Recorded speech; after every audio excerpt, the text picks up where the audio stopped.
ব্যক্তিত্ব বিকাশ বলতে আমরা কি বুঝি? পার্সোনালিটি ডেভেলপমেন্ট, নিজের স্ব-উন্নতি। তো স্ব-উন্নতি কিভাবে আমাদের মধ্যে আসবে, কয়েকটা পয়েন্ট তোমরা কাছ থেকে চাইবে। কি কি দরকার আমাদের, যে আমাদের স্ব-উন্নতি, নিজের উন্নতির জন্য কি কি বিষয় দরকার? মন থেকে বলো, যা মন থেকে আসে ক্লিয়ার বলো, ফ্রি ফ্র্যাঙ্ক বলো, কোনো প্রবলেম নেই। তো হ্যাঁ বলো। হ্যাঁ, এডুকেশন, এবং এটার সাথে হচ্ছে মেইন দরকার হচ্ছে বিহেভিয়ার। তো আমি বলবো, ধরো একটা গাছ, গাছের মধ্যে যদি ফুল এবং ফল না থাকে, এই গাছটা দেখতে সুন্দর নাকি যেই গাছটার মধ্যে ফুল ফল সবকিছু পরিপূর্ণ ওই গাছটা দেখতে সুন্দর? কোনটা দেখতে সুন্দর? যে গাছটার মধ্যে ফল ফুল পরিপূর্ণ থাকবে ওই গাছটা দেখতে অবশ্যই সুন্দর হবে। তো ঠিক তেমনি আমাদের প্রত্যেকের মধ্যে কিছু গুণ আছে, ভ্যালুস, সেই গুণ যদি আমাদের মধ্যে থাকে তখন সেই ব্যক্তিটাও ভালো। তো সেই ভ্যালুয়েবল গুণগুলি কি, কয়েকটা বলো। কি কি দরকার আমাদের? ভ্যালুস, আমাদের ভেতরে ভ্যালুস কি কি থাকা প্রয়োজন? একটা তো বলেছে সে বিহেভিয়ার, বিহেভিয়ার আমার গুড বিহেভিয়ার দরকার। আর কি থাকে, আর কি থাকা প্রয়োজন? বিহেভিয়ারটা আসবে কিভাবে? ভ্যালুসের আধারে। আমার ভেতরে যদি ভ্যালুস থাকে তখন আমার বিহেভিয়ার অটোমেটিকলি ভালো হবে।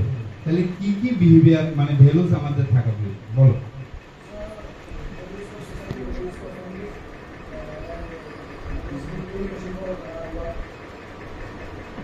হ্যাঁ, মানে সে খুব ভালো পয়েন্ট দিয়েছে, dedication for hard work. Hard ওয়ার্কও একটা পয়েন্ট। হ্যাঁ বলো। অনেস্টি ফার্স্ট, এটা মানে খুব মূল্যবান একটা গুণ আমাদের, সেটা হচ্ছে অনেস্টি। অনেস্টি। তো দেখো, সহজ সহজ বিষয়, যেমন আরো সহজে যদি যাই, অনেস্টি তো আসবেই, কিন্তু আরো সহজ যদি যাই তাহলে দেখা যায় একটা মানুষের মধ্যে সেই গুণটা থাকা প্রয়োজন। মনে করো মধুরতা, কথা বলার দেই না বা শুনতে ভালো লাগে না, আবার কোনো কোনো ব্যক্তির কথা আছে শুনতে খুব ভালো লাগে। তাহলে সেটা হচ্ছে কি, কথাবার্তার মধ্যে মিষ্টি। এটা আমাদের একটা খুব সুন্দর গুণ, এটা প্রত্যেকের থাকা প্রয়োজন। আর এই গুণটা না থাকলে সে যতই ভালো কথা বলো, খুব ইম্পর্টেন্ট মূল্যবান কথা বলো, কিন্তু আমরা অনেক সময় উক্তিও করি যে জন্মের পরে উদয় মুখে কি মধু দেওয়া হয়নি, যে জন্মের পরে উদয় মুখের মধ্যে এক ড্রপ মধু দেওয়া হয়। তো কথাবার্তার মধ্যে মিষ্টতা প্রয়োজন। দ্বিতীয়ত ধরো সহনশীলতা। আমরা সাকসেস হওয়ার পেছনে, যে কোনো বিষয়ে যদি আমরা সাকসেস হতে চাই, তাহলে দুইটা পয়েন্ট আমাদের লাইফে, এটা খুব লাইফের জন্য নোট রাখতে হবে, যে আমাকে এটা করতেই হবে, দৃঢ়তা। আর আরেকটা হচ্ছে হার্ড ওয়ার্ক, এটার জন্য আমার লেগে থাকতে হবে। দৃঢ়তা এবং হার্ড ওয়ার্ক, এটা আমার ব্যক্তিত্বের বিকাশ করবে এবং আমি আমার নিজের গন্তব্যস্থলে গিয়ে পৌঁছাতে পারব।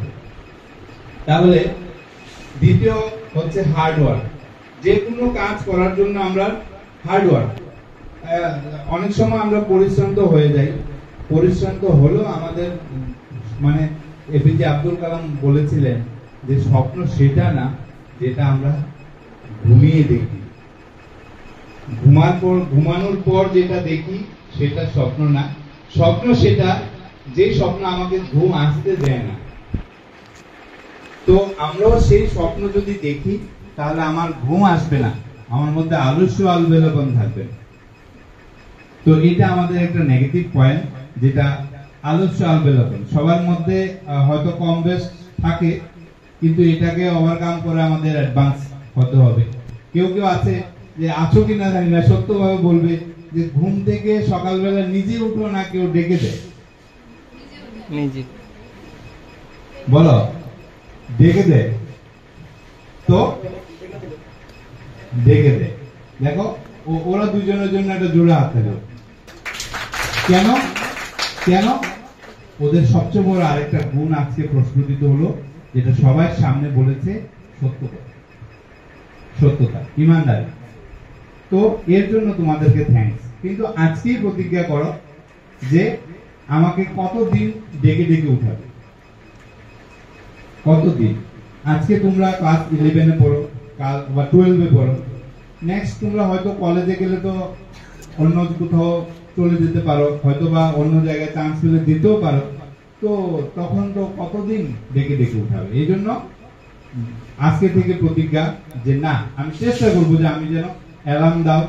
আর এই ঘুম থেকে তাড়াতাড়ি উঠার জন্য কি করতে হয়?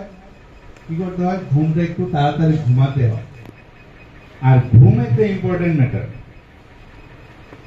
ঘুম একটা ইম্পর্টেন্ট ম্যাটার। ঘুম কোনোভাবে কম না করা, এমন না যে আমি ঘুম। তো নিজে উঠার অভ্যাস এটা রাখো। তৃতীয়ত হচ্ছে, এটা বলেছি আমি যে ফার্স্ট হচ্ছে মধুরতা, তারপর হচ্ছে ধৈর্যতা, আরেকটা গুণ ধৈর্যতা। ধৈর্য আর সহ্য, আমরা অনেক সময় কথা বলি সহ্য ধৈর্য নেই, বলি না? তো ধৈর্য আর সহ্য দুইটার মধ্যে কি ডিফারেন্স? ধৈর্য কোনটা, সহ্য কোনটা? কে বলবে? কে বলবে ধৈর্য কোনটা, সহ্য কোনটা?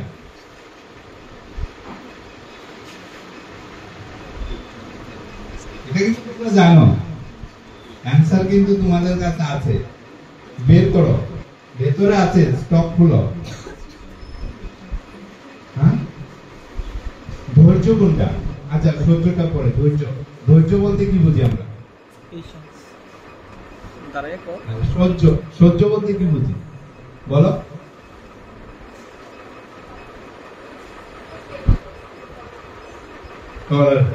এটা হচ্ছে সহনশীল। আচ্ছা ঠিক আছে, মানে ইংলিশে ট্রান্সলেট হয়েছে।